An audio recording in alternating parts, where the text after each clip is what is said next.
Hello guys हमें इस video lecture में ओनली क्वेश्चन 12 के ही डिस्कशन करनी है। ओके, थोड़ा सा खास क्वेश्चन है और इसको अच्छे से समझना है। तो देखो यहाँ कि assume that each born child is equally likely to be a boy और गर्ल। अब समझो, इसका मतलब समझो कि इक्वली लाइकली आपने कहीं पर ये वर्ड्स सुना होगा, है ना, और आपको शायद मतलब भी पता होगा, बट आपको शायद नहीं पता। तो समझो यहाँ कि यहाँ एज्यूम करना है कि जो चाइल्ड जो बोर्न होता है, जिसका जन्म होता है जिस चाइल्ड का, वो या तो गर्ल होगी या तो बॉय होगा, या तो गर्ल होगी या तो बॉय होगा। उसकी जो प्रोबेबिलिटी है वो इक्वली लाइकली है। इक्वली लाइकली का मतलब है उसकी प्रोबेबिलिटी इक्वल है।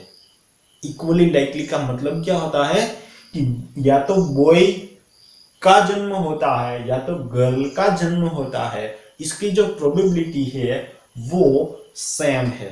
ओके, बॉय जन्म या तो गर्ल, उसकी जो प्रोबेबिलिटी है वो सेम है, ऐसा इक्वली लाइकली कहता है। ओके, आई बात समझ में? इस वर्ड्स को समझना। If a family is two children, sorry, मतलब एक फैमिली है, सपोज एक फैमिली है। ओके, एक फैमिली है, देखो मैंने यहाँ फैमिली ली है, फैमिली है ये फैमिली, और उसमें टू चिल्ड्रन है, दो बच्चे हैं। ओके, तो हमें पता है भाई कि या तो बॉय होगा या तो गर्ल्स होगी। ओके, उसकी प्रोबेबिलिटी इक्वल है। तो हमारे पास इस फैमिली के पास दो बच्चे हैं, तो इस बच्चे में से सपोज ये बॉय भी हो सकता है, फर्स्ट बच्चा जो है, दूसरा जो चिल्ड्रन है वो भी बॉय हो सकता है, क्योंकि फैमिली के पास दो बच्चे हैं। है बात समझ में? अगर ये प्रोबेबिलिटी नहीं होती तो ऐसी भी कुछ हो सकती है कि अगर पहला जो बच्चा है वो बॉय हो और सेकंड जो है वो गर्ल्स हो। क्लियर है ना? अगर ऐसा नहीं होता तो कुछ ऐसा भी हो सकता है कि पहली जो है वो गर्ल्स होगी और सेकंड जो है वो बॉयज हो सकता है। अगर ऐसा नहीं होगा तो ऐसी भी प्रोबेबिलिटी हो सकती है कि दोनों गर्ल्स हो सकती है। देखो, ओके, तो इससे अब एक बार सोचना, इससे आप डिफरेंट तरह के से प्रोबेबिलिटी आप नहीं निकाल सकेंगे। इतनी इतनी ही प्रोबेबिलिटी हमारे पास निकल के आएगी कि या तो भाई दोनों जो बच्चे हैं वो बॉय भी हो सकते हैं, या तो एक बॉय एक गर्ल्स भी हो सकते हैं, एक गर्ल्स एक बॉय भी हो सकते हैं, या तो दोनों गर्ल्स हो सकते हैं। तो फैमिली के पास इस प्रकार के बच्चे हो सकते हैं, इससे डिफरेंट प्रकार के आपके इस फैमिली के पास बच्चे नहीं होंगे।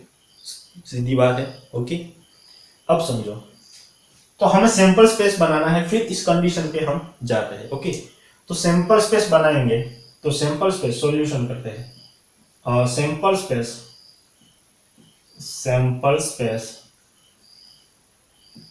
Sample space of given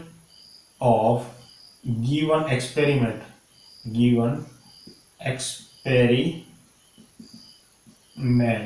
is S is equal to, आपके पास क्या हो सकता है, या तो दोनों बॉय हो सकते हैं यानी कि बी भी हो सकते हैं, या तो बी जी हो सकता है, बी जी हो सकता है, और जी बी हो सकता है। ओके, और जी जी हो सकता है ना, दोनों गर्ल्स हो सकती है। ओके, अब थोड़ा सा लिख लेना कि भाई बी जो है वो वेयर, मैं लिख ही देता हूं, चलो, where B is equal to boy है और G is equal to girl है।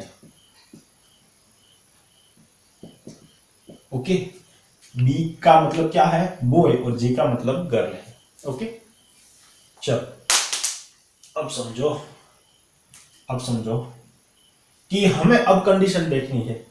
तो what is the conditional probability that both are girl. हमें किसकी कंडीशनल प्रोबेबिलिटी निकालनी है कि बोथ आर गर्ल हो, इसकी हमें प्रोबेबिलिटी निकालनी है। बट देखो यहां क्या चीज गिवन है कि गिवन दैट, ये कंडीशन गिवन है, तब यंगेस्ट इज अ गर्ल, क्या है, यंगेस्ट इज अ गर्ल, और सेकंड में क्या गिवन है, at least one is a girl आनी चाहिए। क्लियर है? ओके, अब देखो जो गिवन है इसको हम पहले लिखेंगे, क्योंकि हमारे पास यहां तीन कंडीशन बनेगी, तो मैं एबीसी चूज करता हूं, एबीसी में से कोई लेंगे। तो एक काम करते हैं, हम क्या काम करते हैं, इन दोनों जो गिवन है इसको हम पहले लिखते हैं और इसको हम लास्ट में लिखते हैं। क्लियर है बात? अब समझो यहां, तो मैं इसको ए बोलता हूं, देखो कि ए जो हमारी कंडीशन है वो क्या है कि the youngest is a girl होनी चाहिए। तो youngest girl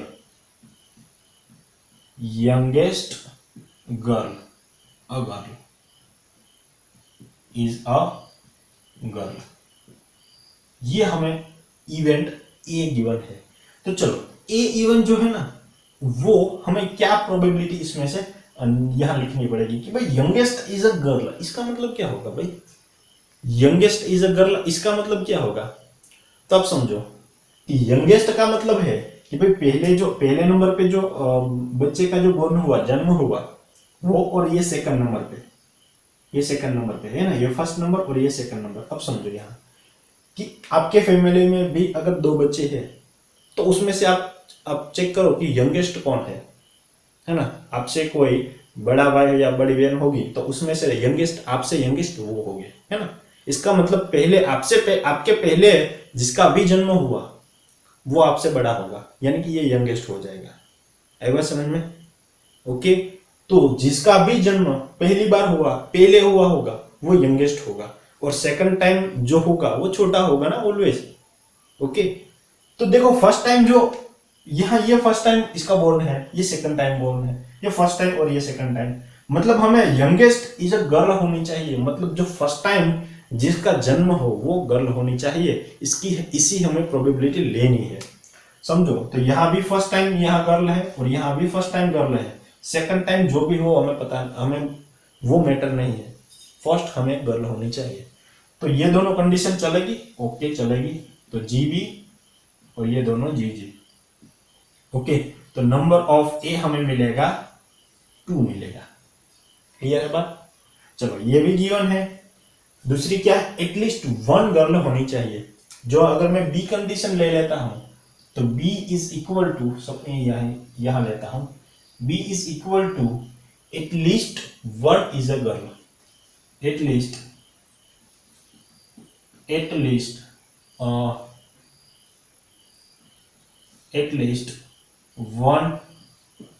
is a girl, ऐसी कुछ कंडीशन है ना। इसका मतलब एक गर्ल तो होनी ही चाहिए, कम से कम एक गर्ल तो होनी ही चाहिए। तो एक गर्ल यहां है, देखो यहां भी एक गर्ल है, यहां भी एक गर्ल है, यहां तो 2 गर्ल है देखो।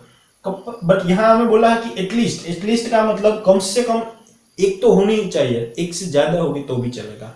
इसका मतलब ये तीनों तीन हमारे इवेंट्स में आ जाएगी। B is equal to B G G B और दोनों जी जी। ओके, अब समझो कि नंबर ऑफ बी हमें मिलेगा 3। ओके, चलो ये हमें दोनों गिवन थी। अब हमारे पास जिसकी हमें कंडीशनल प्रोबेबिलिटी असल में निकालनी है वो लिखते हैं हम सी। तो सी क्या होगा, देखो कि बोथ आर गर्ल, जो हमें कंडीशनल प्रोबेबिलिटी निकालनी है वो हमें निकालनी है both are girl. Okay, both are girls. तो C is equal to both are girls, यानी ओनली जी जी है आएगा। ओके, तो number of C is equal to 1 आ जाएगा। क्लियर है बात? अब समझो, अब हमें क्या निकालना है, अब हमें निकालना है कंडीशनल प्रोबेबिलिटी विथ रिस्पेक्टली ये दोनों कंडीशन, यानी कि ये कंडीशन गिवन हो तब ये कंडीशन निकालने हैं। ये कंडीशन क्या है भाई, तो यंगेस्ट इज अ गर्ल, तब हमें निकालने हैं बोथ आर गर्ल्स होनी चाहिए। ओके, यानी कि हमें फर्स्ट जो सॉल्यूशन निकालना है वो क्या निकालना है कि the youngest is a girl, the youngest क्या निकालना है, youngest is a girl, youngest is girl when both are girls। क्या निकालना है, both are girls। ओके, यानी कि हमें इसकी प्रोबेबिलिटी निकालनी है इसके अकॉर्डिंग, यानी ये क्या है बोथ आर गर्ल्स यानी सी। ओके, सी की हमें कंडीशनल प्रोबेबिलिटी निकालनी है। ओके, सी की हमें कंडीशनल प्रोबेबिलिटी निकालनी है जब ए हमें गिवन हो। एक बार समझ में, ए क्या है, the youngest is a girl, ये हमें गिवन है, तब हमें बोथ आर गर्ल्स होनी चाहिए, ये हमें निकालनी है।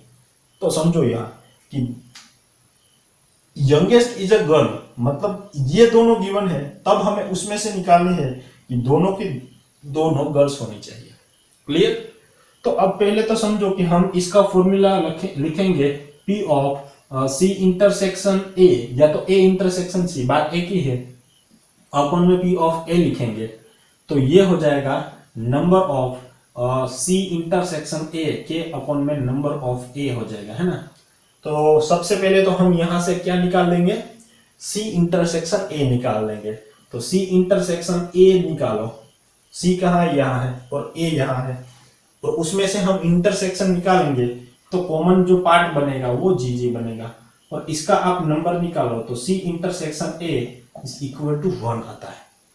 क्या आता है, 1 आएगा। तो यहां आ जाएगा 1 अपॉन में नंबर ऑफ A कितना है, 2 है, तो यहां आ जाएगा 2। तो हमें फर्स्ट की जो प्रोबेबिलिटी मिली कि P of C by A is equal to हमें मिला 2, 1/2। ओके, चलो, तो ये थी हमारी फर्स्ट क्वेश्चन। अब हमें सेकंड क्वेश्चन निकालना है। तो सेकंड क्वेश्चन निकालने के लिए मैं थोड़ा सा यहां से हटा देता हूं, देखो इसको पॉज करके आप थोड़ा सा लिख लो, क्योंकि यहां तक मैं हटा दूंगा। अब समझो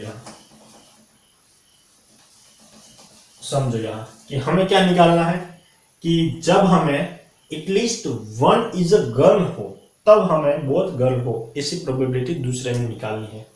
तो दूसरे में हमें निकालना है P ऑफ, आप अपनी तरीके से ऐसे कुछ लिख लेना। ओके, तो हमें निकालना है कि जब ये मतलब ये क्या थी, B थी कंडीशन, B कंडीशन गिवन हो तब हमें इस C कंडीशन हमने जो लिखी है बोथ आर गर्ल्स, उसकी प्रोबेबिलिटी निकालनी है। ओके ना, तो ये हो जाएगा number of C intersection B, और नंबर ऑफ B नीचे आ जाएगा। तो पहले तो हम निकाल लेंगे यहां से C इंटरसेक्शन B निकालेंगे, है ना। यहां देखो, आप यहां ऐसे भी कर सकते हैं, इसको इक्वेशन नंबर 1 मान लो, यहां इसको इक्वेशन फिर आप निकालो तो भी चलेगा, अपने तरीके से कैलकुलेट करो। तो C इंटरसेक्शन B निकालो फर्स्ट में, तो C कहाँ है, यहाँ है, देखो, और इसका इंटरसेक्शन हमें B के साथ करना है, तो यहां भी आपको GG ही मिलेगा, है ना। और ये number of C intersection B मिलेगा आपको 1। ओके, और इसको आप इस इक्वेशन में रख दो, तो P of C by B is equal to, यहां आ जाएगा 1 upon number of B, number of B है 3, तो ये हमारा आंसर आ गया। Okay, clear? क्वेश्चन में क्या है, क्वेश्चन में कुछ है ही नहीं, आपको समझना है कि भाई जो इक्वली लाइकली कंडीशन है बॉय और गर्ल्स के लिए, इसका मतलब बॉय और गर्ल्स का जो जन्म होने की जो प्रोबेबिलिटी है वो एकदम सेम है। ओके, तो फैमिली में 2 बच्चे हैं, 2 बच्चे का जन्म ऐसे होगा, या तो फर्स्ट में बॉय सेकंड में बॉय, फर्स्ट में बॉय सेकंड में गर्ल्स, फर्स्ट में गर्ल्स सेकंड में बॉय, फर्स्ट में सॉरी दोनों में गर्ल्स, ऐसे जन्म होगा। ओके, फिर इसको आप सैंपल स्पेस बना दो, फिर जो कंडीशन गिवन है उसको पहले लिख दो। ओके, और लिखना कैसे है, इसको कंडीशन को लिखना है, इसकी प्रोबेबिलिटी को लिखना है, और इसकी नंबर ऑफ प्रोबेबिलिटी लिखनी है। सेकंड में जो गिवन है इस प्रोबेबिलिटी को लिखो, इस इवेंट्स को लिखो, फिर इस इवेंट्स के अकॉर्डिंग आपके पास जितनी भी इवेंट्स आती है या तो प्रोबेबिलिटी आती है वो लिख दो, फिर इसके नंबर लिख दो, फिर हमें जो निकालना है असल में उस पर जाओ। ओके, तो क्वेश्चन एकदम इजी लगेगा। क्लियर है? तो चलो मैं यहाँ स्टॉप कर दूंगा, क्योंकि हमें एक ही सम सॉल्व करना था।